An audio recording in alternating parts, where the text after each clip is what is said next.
लालू परिवार से 5 सवाल पूछना चाहता हूं। पहला सवाल तो यह है कि अगर नौकरी के बदले अगर जमीन नहीं लिखवाई गई थी तो आदरणीय शिवानंद तिवारी जो उनकी पार्टी के राष्ट्रीय उपाध्यक्ष हैं, उन्होंने 2008 में तत्कालीन प्रधानमंत्री मनमोहन सिंह को से मिलकर उन्होंने ज्ञापन क्यों दिया था और सीबीआई जांच की मांग क्यों की थी। दूसरा, क्या ये सही नहीं कि कांति सिंह और श्री रघुनाथ झा उनको मंत्री बनाने की एवज में पटना में चितकोड़ा में 2 मंजिला मकान और गोपालगंज के अंदर एक 3 मंजिला मकान लालू परिवार ने अपने नाम लिखवा लिया था। तीसरा, क्या यह सही नहीं है कि पटना हवाई अड्डे के पास टिस्को का जो गेस्ट हाउस का जो आलीशान मकान है उसका स्वामित्व लालू प्रसाद ने और हथिया लिया। तो बताएं कि टिस्को के गेस्ट हाउस का स्वामित्व आपके पास कैसे आया।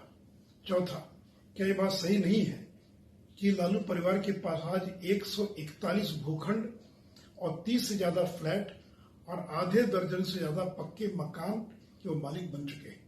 तो बताइए कि आखिर इतनी बड़ी संपत्ति के मालिक कैसे बन गए। और पांचवा अंतिम सवाल यह है कि ललन चौधरी और हृदयानंद चौधरी जो 4th ग्रेड एम्प्लॉई हैं, आखिर इनके पास करोड़ों की संपत्ति कहां से आई और फिर इन्होंने हेमा यादव और राबड़ी देवी को गिफ्ट क्यों किया। मित्रों, कल जब लालू परिवार पर सीबीआई का छापा पड़ा है तब से राष्ट्रीय जनता दल के लोग लगातार राजनीतिक बयानबाजी कर रहे हैं। वो इस बात का जवाब नहीं दे रहे हैं कि सीबीआई ने अपने एफआईआर में जो आरोप लगाए हैं उनके बारे में उनका क्या करना है। इसलिए मैं लालू परिवार से 5 सवाल पूछना चाहता हूं। पहला सवाल तो यह है कि अगर नौकरी के बदले अगर जमीन नहीं लिखवाई गई थी तो आदरणीय शिवानंद तिवारी जो उनकी पार्टी के राष्ट्रीय उपाध्यक्ष हैं, उन्होंने 2008 में तत्कालीन प्रधानमंत्री मनमोहन सिंह को से मिलकर उन्होंने ज्ञापन क्यों दिया था और सीबीआई जांच की मांग क्यों की थी।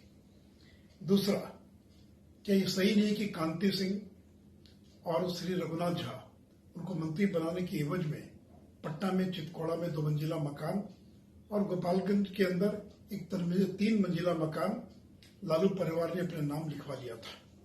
तीसरा, क्या यह सही नहीं है कि पटना हवाई अड्डे के पास टिस्को का जो गेस्ट हाउस का जो आलीशान मकान है उसका स्वामित्व लालू प्रसाद ने और हथिया लिया। तो बताएं कि टिस्को के गेस्ट हाउस का स्वामित्व आपके पास कैसे आया।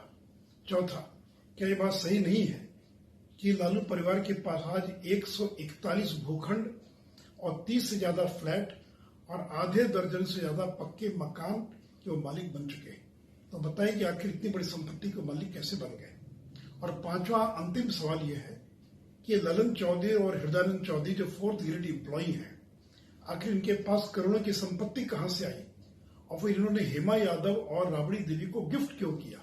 अगर हिम्मत है तो राष्ट्रीय जनता दल के लोग इधर उधर की बयानबाजी करने के बजाय इन सवालों का जवाब दें और बताएं कि क्या वास्तव में लालू यादव ने नौकरी दिलाने के नाम पर जमीन लिखवाई थी कि नहीं लिखवाई थी। उसके सारे पुख्ता प्रमाण सीबीआई ने अपने एफआईआर में दर्ज किया है।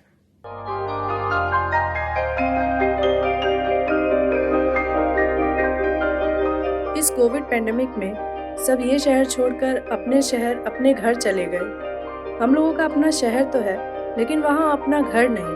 अगर सिचुएशन और खराब होता चला गया तो हम जाएंगे कहाँ। अरे ये प्रॉब्लम तो हर शहर में है, लेकिन हाँ, अपने शहर में भी अपना घर तो होना ही चाहिए। होना चाहिए तो कहाँ है अपना घर।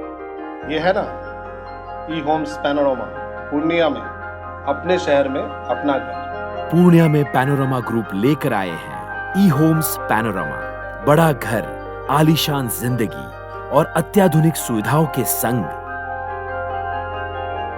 ई homes panorama, luxurious lifestyle redefined.